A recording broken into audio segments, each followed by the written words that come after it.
some image is coming to me, that's, I don't know, for me it seems interesting. Because we talk sometimes between words or between sentences. Something has a possibility to show up. Yeah. And we call it maybe space or silence or awareness. And it's there underneath the word too, but somehow then we're not looking for it. We're looking for the meaning in the word, or again, that thing called content. We're trying to engage the content. Yeah. And so then in between, we've been pointed to that place. Now what that means or why or what's so good about space or what maybe we don't know. Yeah. And then in another teaching, they talk about, the first stumble or misstep is the I thought. The thought that I exist, or the thought that... And I never found any I thought. I mean, that this is the first thought that pops up, and then I am an I. I mean, they're all there. Just not the assumption of the first one. The assumption. Yeah, I never knew what that meant. Right. And that there would be one thought that preceded all other thoughts, because no thinking could happen without the I. Oh, right. It's explained that way sometimes. I found that very cumbersome for me.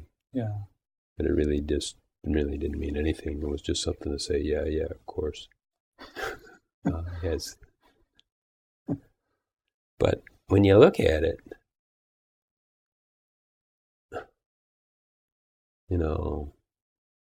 where is I to be found?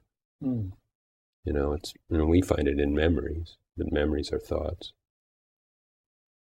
But what is a thought? Every thought is a boundary, because that's how you make a word.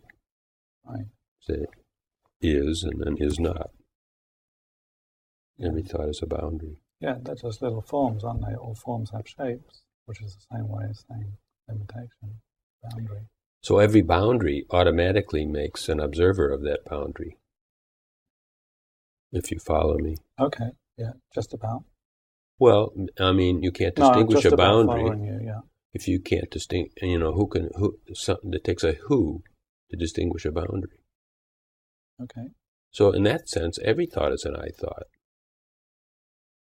Wow. And between every thought, there's no I. Yeah. Zero I. Yeah. There's none. Yeah. This is a great pointer that's coming out of you. Because so what if that's the case?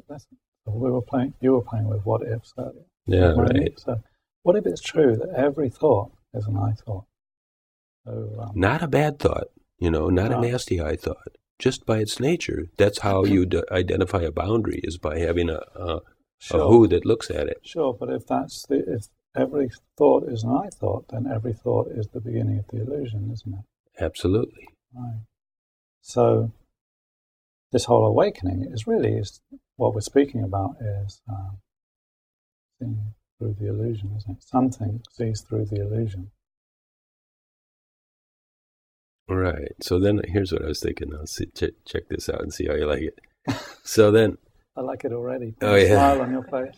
Let's say that we have a very concentrated focus. Yeah. And so then all those thoughts are really close together. They're lumped really close together, and it looks like a obelisk, Someone. like a monument. Yes. It looks huge. Yes. And then let's say in some expansive moment, all of a sudden, we're blown open, Mm-hmm. And then those I thoughts are just little blips on the screen here and there. Yeah. The thoughts, they just kind of blip. And in between, there's this vastness. Now, how can you believe in these things as a unit? Here's one, there's one, oh, boom, there's one, donk. Yeah, there's one. Right, yeah. And then you totally, what should I say? It's like you've blown the cover, Yeah. There's no way you can believe in that anymore. Yeah, so then those thoughts are no longer boundaries. They've stopped being that. Yeah, I mean, they come or go. You see that each thought has to have a boundary to it. That's how a thought is made. But what I'm pointing to, I guess, is that in my experience is that that's just movement in mind. The movement of mind is happening. But there's no boundary assumed there. It's just doing what it does, what it will always do. I don't mean always, as in this moment it has to be here, but it certainly is going to come back. That's how I wanted to say. What I wanted to say is that's its duty.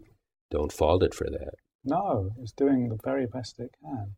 Well, that's good. It's doing not even that, because and when you say the very best that it can, it kind of is an indication that, okay, a little child is doing the best they can. They can't really do what's really right, Yeah. But we don't. It's doing right. Yeah, it's doing exactly what it's designed for. Exactly. Yeah. So, like Ramesh used to say, it's a kitchen gadget that's producing the mixture that kitchen gadget was designed to produce. Yeah. Yeah. Oh, brilliant. Yeah. I like that. Yeah. Yeah. So we can even recognize the service of that it's just here doing its job as a kitchen gadget, and it will always do the very best. Absolutely. Because that's all it can do. It can't do worse than that. I know what you're saying, like just by introducing the notion of best, it's like, well, could it do anything else? Yeah.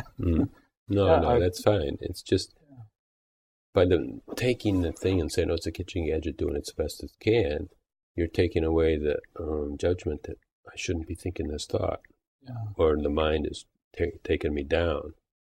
And all those things, it seems like it's coming from another place that's looking at the mind or thoughts and judging it, but actually it's the same mind building itself up and becoming more important, or just hiding its activity as if it was another unit.